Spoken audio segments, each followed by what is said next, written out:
Saudara, kemarin saya nonton His Only Son dan saya lihat buatan Hollywood ya saudara ya, waktu Abraham mengangkat Ishak. Dan sejujurnya yang aslinya saya percaya jauh lebih dahsyat. Waktu Tuhan berkata, Abraham, serahkan anakmu yang tunggal, anak perjanjian atau sebut Ishak. Saya tahu hari itu jiwa seorang ayah yang bernama Abraham, jiwanya koyak. Itulah satu-satunya yang kau janjikan kepada aku Tuhan. Itu anak yang ku nanti-nantikan seumur hidupku. Itu anak penantian, anak yang kau janjikan dan anak yang kau berikan. Bahkan Abraham berkata, Tuhan, itu satu-satunya aku pegang begitu erat. Tapi hari itu Abraham angkat di hadapan Tuhan. Dan Abraham berkata, here I am, hineni, ini aku Tuhan, budak karena cinta. Dan hari itu Abraham angkat Ishak. Dan dia angkat pisau ini dengan tanpa segan-segan, tanpa setengah-setengah, dia angkat itu dengan segenap hati. Dan waktu mau dia tancapkan ke Ishak, firman Tuhan berkata, maka malaikat Allah berseru. Kenapa malaikat Allah harus berseru? Karena hari itu Tuhan tahu Abraham melakukan dengan segenap hati. Banyak dari kita waktu Tuhan berkata dan itu gak sesuai dengan ekspektasi kita, kita melakukan itu dengan setengah-setengah. Supaya kalau nanti itu gagal, kita bisa bilang, tuh kan Tuhan, aku udah bilang. Tapi hari itu hati yang berbeda Abraham miliki. Dan Abraham angkat pisau itu dengan segenap hati. Makanya malaikat Tuhan berseru. Dan setelah Abraham angkat itu, saya yakin dengan sangat, detik Abraham angkat pisau dengan segenap hati, kata my dan kata mine itu hilang dalam hidupnya. Kalau selama itu dia pernah bilang itu punyaku, itu milikku, it was mine, ini punyaku, itu milikku. Detik dia angkat pisau dan dia persembahkan Ishak, detik itu kata my dan kata mine hilang dalam hidupnya. Detik itu dia tahu semua cuma milik Tuhan. Tapi yang anehnya, detik dia angkat pisau dan malaikat Allah berseru. Firman Tuhan ayat selanjutnya, maka Allah bersumpah demi dirinya sendiri. Dia berkata, Abraham, aku akan memberkati engkau, aku akan memberkati engkau, aku akan memberkati engkau. Tapi detik Tuhan berkata, aku akan memberkati engkau. Dengan senyum Abraham berkata, Tuhan, aku tahu engkau akan memberkati aku. Tapi itu semua bukan milikku. Itu semua cuma milik Tuhan. Saudara, menurut saya itu adalah kata financial freedom yang sejati. Tuhan memberkati kita, memberkati kita, memberkati kita financial freedom. Tapi di hati kita yang sejati, kita tahu kata mine dan kata my itu telah terpotong dalam hidup kita. Karena kita sadar semua hanya milik Tuhan. Saudara, kita akan buka ayat di 1 Raja-Raja 20 ayat 38. 1 Raja-Raja 20 ayat 35, sorry. 1 Raja-Raja 20. 1 Raja-Raja 20 ayat 35. Di sini katakan sini, saudara, firman Tuhan yang begitu aneh, yang mungkin jarang disampaikan. Well, tapi ini Tuhan, seorang dari rombongan Nabi berkata kepada temannya, atas perintah Tuhan, pukullah aku. Tetapi orang itu menolak memukulnya. Ayat 36. Lalu ia berkata kepadanya, aneh ya saudara ya, buat dilukai dirinya. Waktu seorang merasa luka, banyak orang berkata, ini mungkin seizin Tuhan. Tapi justru yang aneh di sini berkata oleh perintah Tuhan. Bukan hanya seizin Tuhan, tapi oleh perintah Tuhan. Itu makanya engkau selalu, Pak Yusak selalu bilang, Bev, apapun yang terjadi dalam hidup kita, baik itu baik, baik itu buruk itu semua dalam rencana Tuhan. Itu makanya engkau setiap kali ada kejadian apapun, engkau selalu tanya Tuhan, Tuhan, maksudmu apa dalam kejadian ini? Engkau mau aku seperti apa? Bersikap seperti apa? Tapi saudara, di tengah proses, di tengah didikan, hanya orang-orang yang pernah mengalami proses yang bisa berkata, itu semua milikmu Tuhan. Tanpa Abraham mengalami proses mengangkat anaknya satu-satunya di hadapan Tuhan, tanpa itu Abraham tidak akan pernah mengerti arti kata mine dan my selalu melekat dalam hidupnya. Tapi ketika proses itu masuk dalam hidupnya, Di situ dia tahu itu semua milik Tuhan. Itu makanya saudara, waktu kita hari ini mengalami proses yang akan menyakiti, seakan-akan sakit untuk jiwa kita, saya mau bilang itu adalah hal yang sangat bagus. Kenapa? Karena Tuhan memang sedang beracara di tengah-tengah kita. Tapi banyak kali dari kita yang menentukan apa sih? Respon dan reaksi hati kita. Respon dan reaksi hati kita. Saya tahu waktu pesan ini disampaikan, ada beberapa engkau, sangat banyak dari engkau yang sedang mengalami proses ini. Tapi saudara, lihat dari pesan Tuhan. Lalu ia berkata kepadanya, oleh sebab engkau tidak mendengarkan suara Tuhan, ketahuilah apabila engkau pergi daripadaku, seekor singa akan menerkam engkau. Dan ketika orang itu pergi daripadanya, seekor singa bertemu lalu menerkam dia. Ayat 37, orang itu gak nurut dan terjadi. Ayat 37, saya yakin orang ini melihat yang terjadi waktu singa menerkam dan sebagainya. Dan apa yang terjadi? Kemudian Nabi itu bertemu dengan orang lain, lalu berkata, pukullah aku. Waktu orang ini ngelihat, wah, sebelahku disuruh mukul gak mau karena gak enak dimakan singa. Lalu apa itu? Orang itu memukul dan melukai dia. Dalam terjemahnya, orang itu sangat memukul dan sangat melukai dia. Dan hari itu luka, proses terjadi dalam hidup Nabi ini. Saudara, dalam hidup kita, siapapun kita lah, kita pasti mengalami proses. Gak akan pernah ada satupun pahlawan iman yang dipakai Tuhan begitu dahsyat dalam bidang manapun tanpa dia mengalami satu yang namanya proses. Dan hari ini saat kita mengalami proses itu, saudara, saya mau bilang itu sakit buat jiwa kita, yes. Tapi itu indah di mata Tuhan. Untuk apa kita mengalami proses? Saudara, untuk beberapa waktu, bertahun-tahun, saya bingung sama Tuhan. Saya bilang, Tuhan, kenapa engkau membiarkan proses yang sakit terjadi dalam hidupku? Saya bingung dan saya benar-benar bingung sama Tuhan. Selama bertahun-tahun saya bertanya terus, Tuhan, kenapa engkau biarkan proses Tuhan? Detik waktu mama saya meninggal, detik papa saya ada di penjara, saya jerit ke Tuhan, Tuhan, kenapa engkau biarkan itu terjadi dalam hidup Bevis? Saya berkali-kali jerit ke Tuhan, Tuhan, kenapa engkau biarkan? Dan selama bertahun-tahun saya gak pernah mengerti kenapa Tuhan biarkan itu terjadi dalam hidup saya. Dan saya lanjut, sesudah itu Nabi itu pergi dan berdiri menantikan raja di jalan sambil menyamar dengan membubuh kain pembalut pada matanya.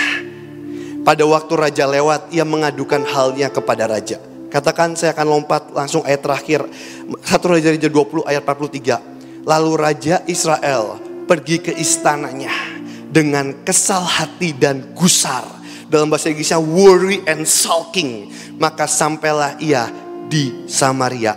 Saudara, ketika seseorang mengalami proses Tuhan, sesakit apapun, dia punya maksud mulia dan maksud ilahi yang Tuhan sedang kerjakan di dalam hidupmu. Lewat proses apapun, tangan Tuhan sedang bekerja begitu dahsyat. Saya gak pernah mengerti kenapa Tuhan proses hidup saya. Sampai satu titik Tuhan berkata, nah, untuk ini aku proses hidupmu. Untuk engkau berdiri di tengah lawatan, untuk engkau bersaksi di tengah jiwa demi jiwa yang hancur, dan untuk memuliakan nama Tuhan. Untuk ini, untuk menyampaikan pesan keilahian, untuk nyampai ke dalam hati demi hati setiap jiwa. Tapi banyak kali ketika kita mengalami proses, respon kita memiliki dua respon yang berbeda. Dan inilah respon yang sangat berbahaya. Inilah respon yang begitu berbahaya. Kalau saya jadi lupa ayatnya ya.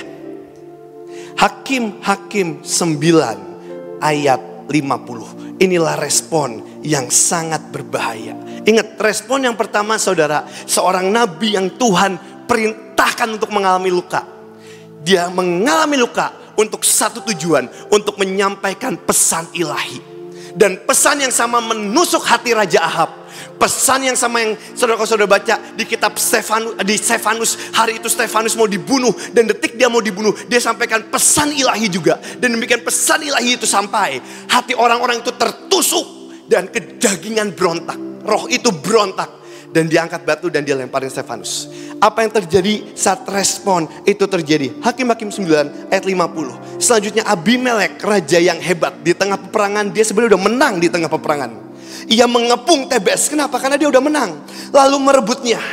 Tapi ayat 51. Tetapi ada sebuah menara yang kuat di tengah-tengah kota. Dan semua laki-laki dan perempuan, seluruh warga kota itu melarikan diri ke situ. Mereka menutup pintu di belakangnya dan naik ke atas sotoh menara itu.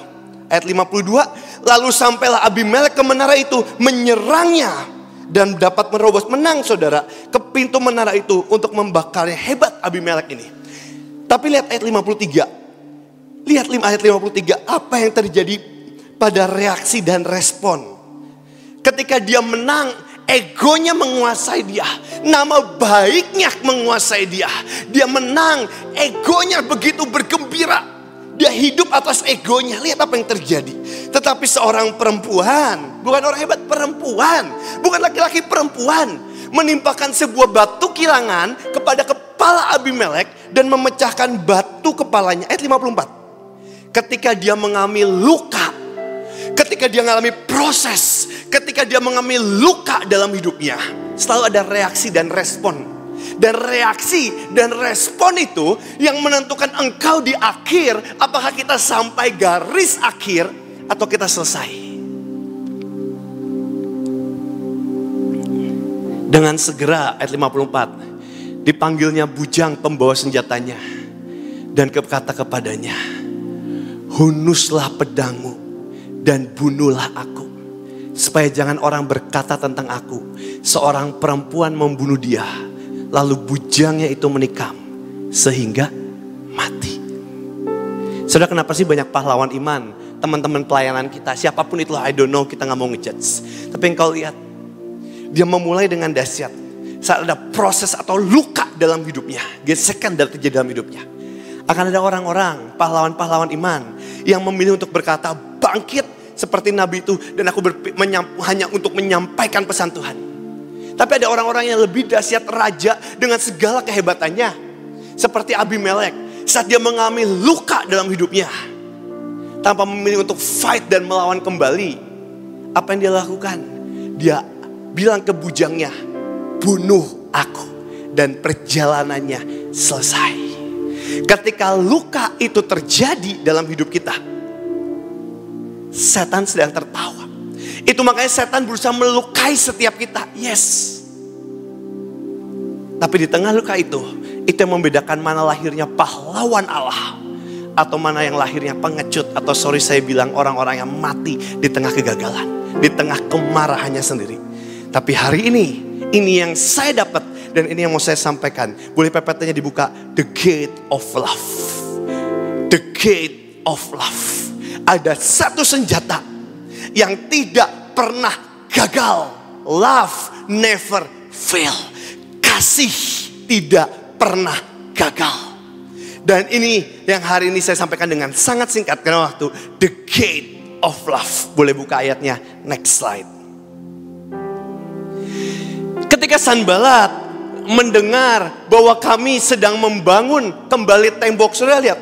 Ketika di tengah kehancuran, di posisi Abimelek atau di posisi Nabi, di posisi engkau sedang dipukul jatuh, orang-orang sekeliling akan ada yang namanya roh Sanballat atau spirit dari Sanballat yang akan berteriak sangat kencang, yang berkata, ketika seseorang mau bangkit, akan ada spirit Sanballat yang berusaha menarik orang itu jatuh lagi. Dan apa yang terjadi? Ketika orang-orang mendengar, Sanballat mendengar, kami sedang membangun kembali tembok, bangkitlah amarahnya dan ia sangat sakit hati. Saudara pernah lihat waktu saudara memilih untuk bangkit dan bergerak untuk lawatan, bergerak untuk Tuhan.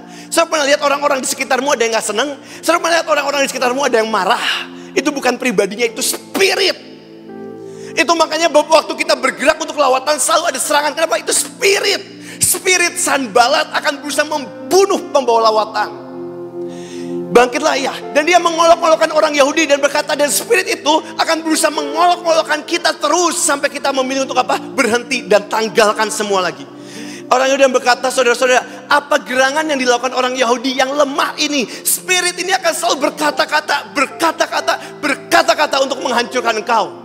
Apakah mereka memperkokoh sesuatu? Apakah engkau hendak membawa persembahan? Apakah mereka selesai dalam sehari? Dan ini kata-kata yang aneh. Apakah mereka akan menghidupkan kembali batu-batu dari timbunan puing yang sudah terbakar habis seperti ini? Saudara, mungkin hidup kita seperti batu yang sudah terbakar habis. Tapi izinkan saya katakan, dalam tangan Yesus, hidup kita akan jauh lebih dahsyat seperti tembok yang tidak akan pernah tergoyahkan.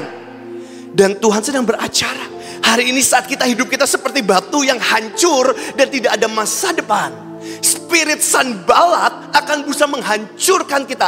Arti kata sanbalat itu semak duri. Itu makanya firman Tuhan berkata, sebagian lagi jatuh di semak duri, lalu makin besar semak itu menghimpitnya sampai mati. Ketika spirit sanbalat ini bergerak, dia gak akan pernah bergerak setengah-setengah. Dia berusaha membunuh kita sampai mati. Lewat mana sih?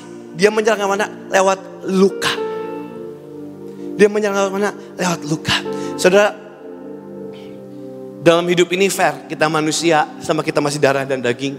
Kita belum ganti dengan tubuh kemuliaan, tubuh baru. Gesekan akan selalu ada, baik di pelayanan, baik dalam kerjaan, baik dalam keluarga, baik dalam kehidupan. Dan kadang, sering kali, orang-orang yang bisa melukai kita, itu bukan orang jauh di sana. Tapi orang-orang yang bisa melukai kita, justru orang-orang yang terdekat, yang berada di dalam hati kita. Dan ketika seorang pahlawan iman itu kena, satu kali saya pernah kena serangan ini. Satu kali di tengah pelayanan, saya bilang, Tuhan, aku mengabdikan diriku untuk Engkau. Dan saya mulai jadi full time, saya mulai pelayanan. Kira-kira berapa tahun yang lalu hari itu. Dan hari itu, detik itu ketika saya sudah mulai pelayanan, saya gak pernah nyangka, saudara. Saya gak pernah nyangka. Satu titik, saya cuma sharing bentar. Saya lupa mungkin 15 menit sampai 20 menit.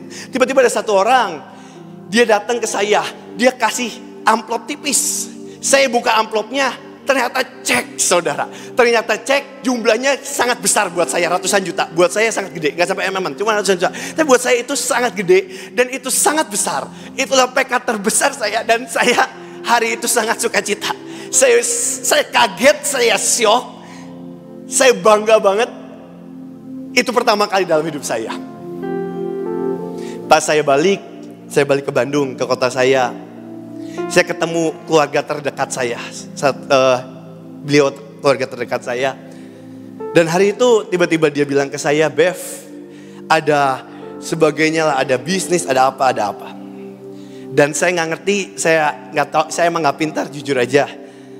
Tapi karena ini keluarga terdekat saya bilang, aku mau taruh ini, mau invest buat bisnis dan sebagainya. Saya taruh jebret, saya taruh semuanya. Itu juga kebodohan saya. Saya taruh ini, saudara, seiring berjalannya waktu, bergulir, ternyata bisnisnya gagal dan gak terjadi. Buat saya, akhirnya uangnya hilang, habis, lenyap. Buat saya gak pernah masalah uang itu lenyap. Toh karena kesalahan saya juga. Tapi tiba-tiba, satu kali saya dapat kabar.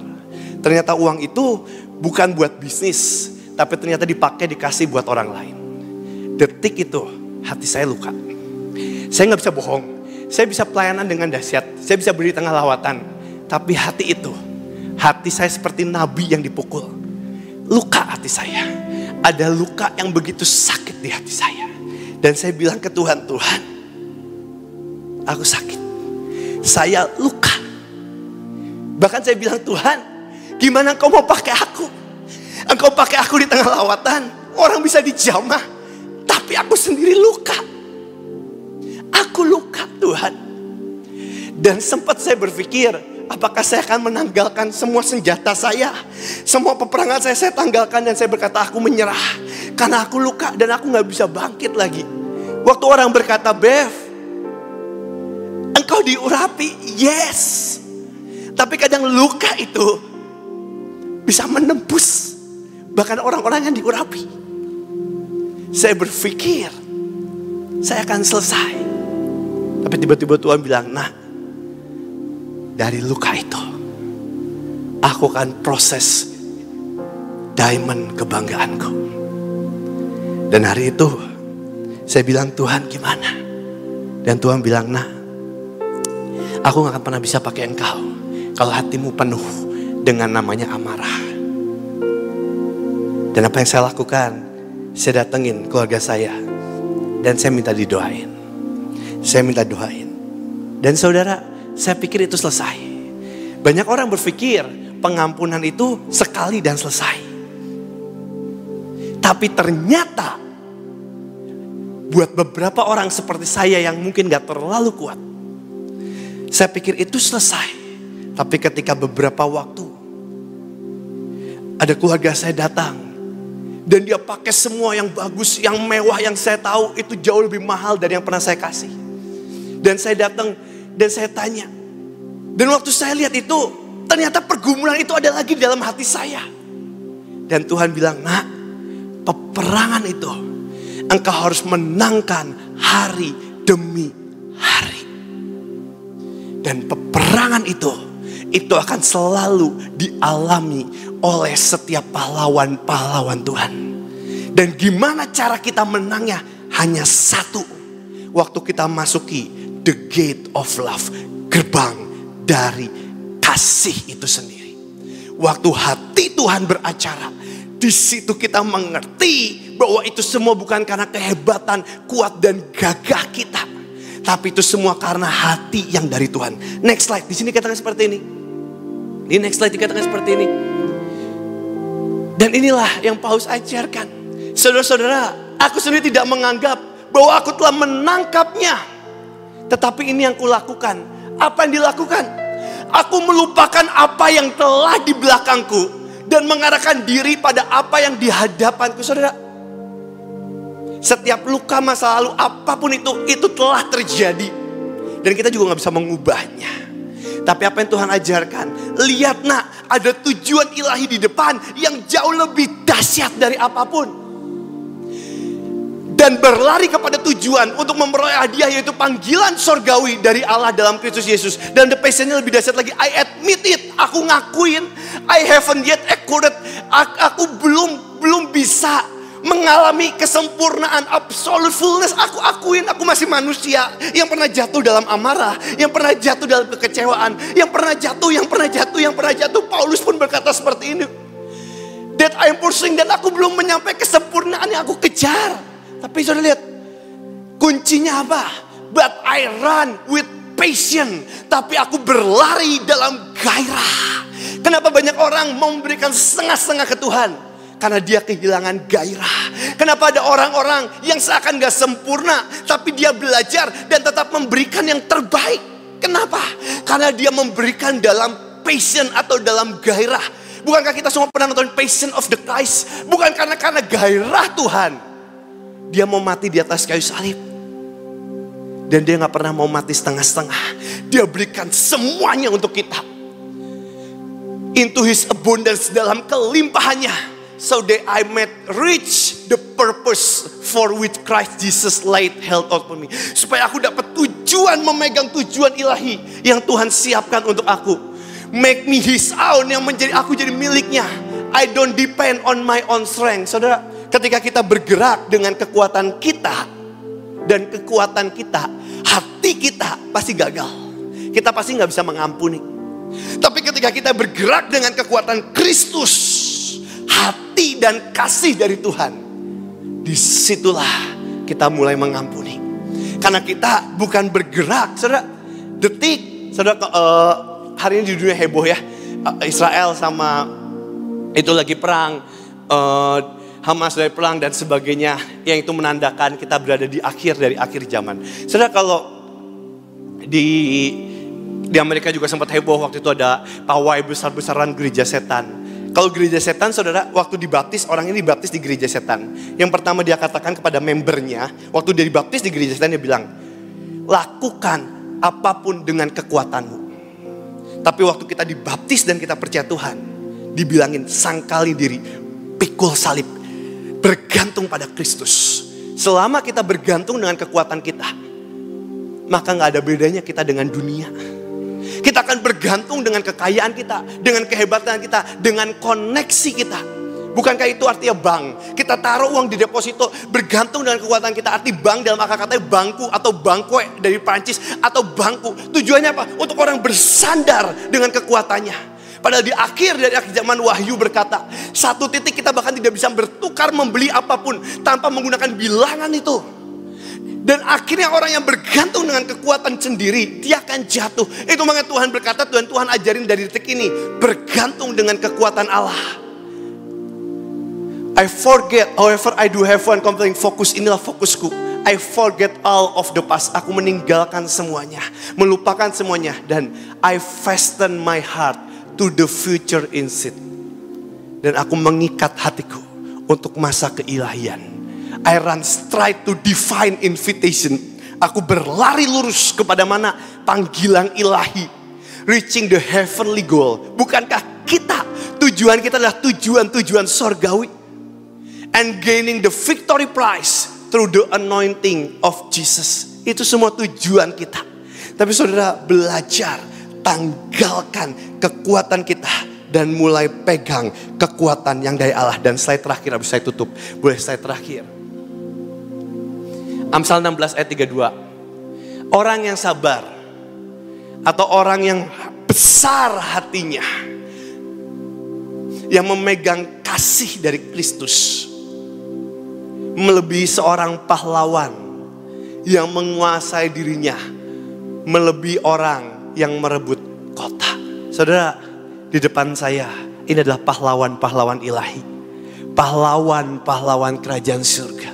Tapi saudara lihat, saat ada berlian yang paling mahal di kerajaan manapun, saudara lihat berlian yang paling mahal di dalam kerajaan manapun, selalu kalau saudara datang ke toko, datang kemanapun, pertunjukan berlian, dimanapun, ada yang aneh. Dia selalu ngasih background belakangnya atau bawahnya warna hitam. Tujuannya untuk apa sih? Untuk kontras, untuk berlawanan dengan berliannya. Dari batu yang sama yang menghasilkan pensil bisa menghasilkan berlian hanya karena yang membedakan proses dan panas tekanan itu. Hari ini saya tahu saya sedang melihat berlian-berlian kerajaan surga. Tapi detik ini selama kita belum di surga, berlian ini belum jadi. Dan apa yang harus Tuhan lakukan supaya berlian ini menjadi matang? Dia akan memproses setiap kita. Tapi jangan sampai satupun dari kita saat proses itu datang, kita memilih menjadi Abimelek yang meninggalkan senjata kita dan kata bunuh aku. Tapi biarkan kita bangkit di tengah proses. Dan yang paling aneh, dia semua pasti kasih background hitam. Kenapa saudara? Bukankah itu kita juga ya? Waktu surga menunjukkan berlian-berlian kebanggaannya. Oh ini ada di Sion, oh ini ada di Bandung, oh ini ada di mana. Waktu tunjukkan kebanggaannya. Hal yang sama. Tuhan pun taruh background hitam. Bukankah Tuhan berkata, kita akan menjadi terang di tengah gelapnya dunia ini. Garam yang memberi asin. Di tengah seakan-akan pengharapan hilang. Di tengah seakan-akan kekacauan dunia ini. Di tengah-tengah seakan-akan kesakitan keadaan. Itu terjadi. Kenapa? Karena Tuhan berkata, nah engkau berlianku. Saya mau tahu berlian pertama yang Tuhan tunjukkan di Alkitab siapa? Salah satunya Ayub. Saudara, waktu Tuhan banggakan berliannya kepada alam semesta ini, termasuk kepada setan, Tuhan banggain loh. Lihat loh, ini anakku Ayub. Ini berlian yang Tuhan banggakan. Tapi saudara tahu apa yang berlian yang Tuhan banggakan kepada Ayub? Lihat loh, ini anak kebanggaanku. Tapi setan bilang, Tuhan, kalau engkau ambil, engkau cabut temboknya, aku habisin semua, dia pasti kecewa, engkau berlianmu pasti hancur. Tuhan bilang, coba aja. Tapi sayangin nyawanya karena dia berlian kebanggaanku. Tapi berlian itu di tengah proses tetap didapati sebagai berlian yang tidak tergoyahkan. Dan detik dia finish strong, Tuhan berkata kepada Ayub, firman Tuhan memberkati berkali lipat semua yang pernah diambil Tuhan kembalikan berkali lipat. Tapi toh itu sama financial freedom. Detik Tuhan kasih berkali-kali lipat ke Ayub, hati Ayub pun tahu, Tuhan, itu semua cuma milikmu kok. Engkau bisa berikan aku apapun di dunia ini, itu semua cuma milikmu.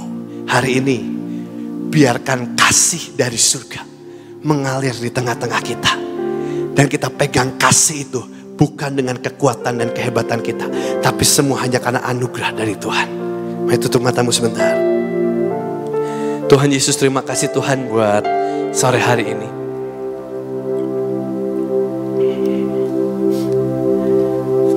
Hari ini hamba tahu banyak pasukan-pasukanmu yang sedang mengalami proses. Dan itu adalah hal yang indah. Karena engkau sedang membentuk berlian demi berlian kerajaan surga. Engkau sedang membentuk berlian demi berlian kerajaan surga. Sampai engkau berkata, it is finished, yes, berlianku jadi. Dan Tuhan berkata, kembali nak ke surga. Karena prosesmu telah selesai di dunia ini. Tapi sampai itu detik itu jadi, sampai detik itu terlaksana, pegang hati kami Tuhan. Pegang hati kami. Kami tidak akan pernah ada yang menyerah di tengah jalan. Kami tidak akan pernah ada yang menyerah di tengah jalan. Bersembah satu lagu seperti rusa rindu. Mari bangkit berdiri. Seperti rusa rindu, sungai jiwaku rindu Engkau. Dia Tuhan yang tidak pernah gagal.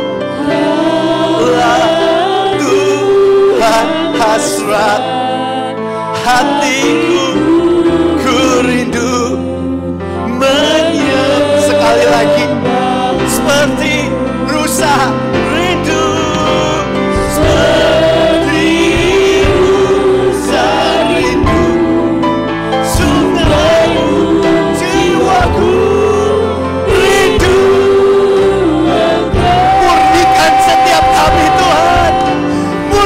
Motivasi kami, murnikan hati kami, sampai kami didapati menjadi hati yang murni di hadapan-Mu. Katakan, Engkau kekuatan.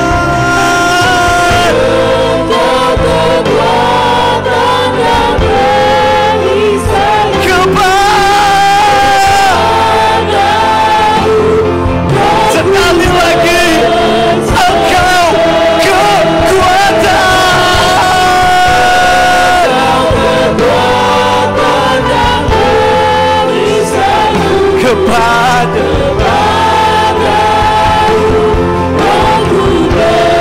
Kaulah Tuhan hasrat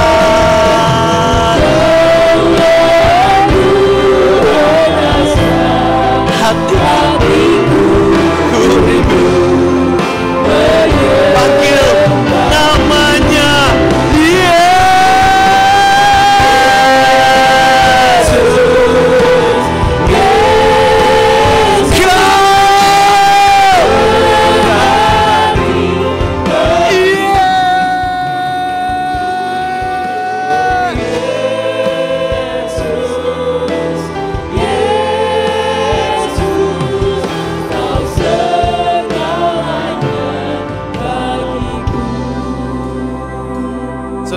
Banyak orang nanya ke saya, Bev, kamu gak bosen nyanyiin lagu Yesus, Yesus dari tahun lalu, dari bertahun-tahun yang lalu. Kamu nyanyiin itu terus, aku aja nyanyiinnya udah bosen. Saudara, kalau saya boleh bilang, saya nyanyi lagu Yesus, Yesus. Kenapa saya senang banget pakai lagu ini? Karena saya terakhir kali dengan mama saya. Hari itu mama saya main gitar di kamar doa kita. Lagu ini, Yesus, Yesus. Dan mama saya nyembah pakai gitar. Dan kita nyembah bareng. Itu penyembahan terakhir saya dengan mama saya. Dan detik mama saya meninggal, Tuhan berkata, Bev, aku akan menjadi orang tua buat hidupmu. Itu makanya kenapa di setiap kali kebaktian di tengah KKR, saya senang banget pakai lagu ini. Karena saya mau bilang, Tuhan, Engkau yang berjanji akan menjadi orang tua buat hidupku. Hari ini aku panggil namamu sekali lagi. Dan Engkau tidak pernah gagal menggenapi janjinya. Sampai detik ini Engkau tidak pernah mengecewakanku sekalipun. Hari ini Tuhan yang kita sembah tidak pernah mengecewakan kita sekalipun. Dia Tuhan yang berjanji. Dia Tuhan juga yang menggenapinya atas hidupku. Hari ini kalau engkau sedang membutuhkan terobosan apapun dalam hidupmu, panggil namanya Yesus. Yesus.